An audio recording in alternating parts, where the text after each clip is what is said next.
lives. And these two disciples who were following blindly in the light of day, surrounded by darkness, suddenly saw the risen Lord, and they were headed back in the midst of the darkness, following the light back to Jerusalem to tell others the good news of Jesus Christ.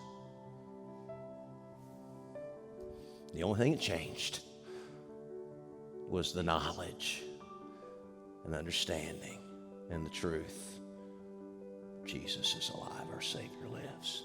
They now had hope. And they had to rush back toward Jerusalem to tell the others.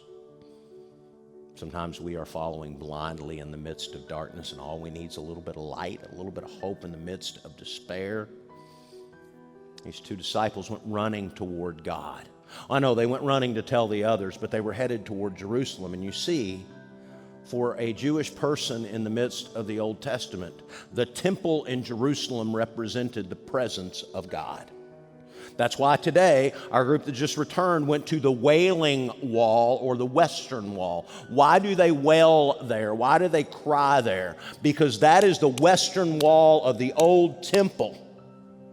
And they can no longer get to the presence of the Lord, metaphorically speaking, in their minds.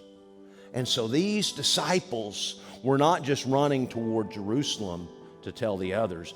They were running toward the very presence of God rather than walking away.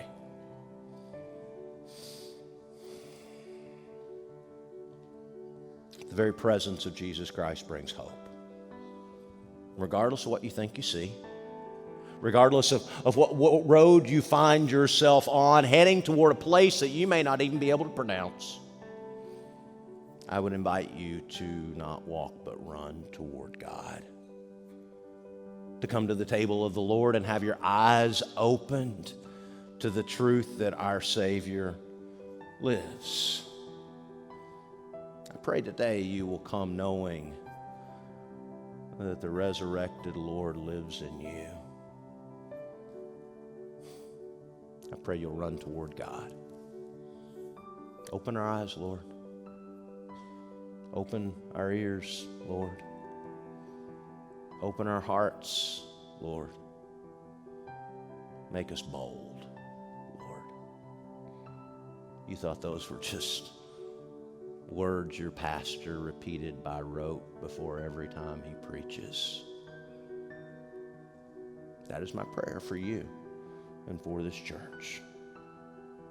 That we will have eyes to see the world the way that Jesus sees it. We will have ears to hear the voice of God among all of the voices that are competing for your ears.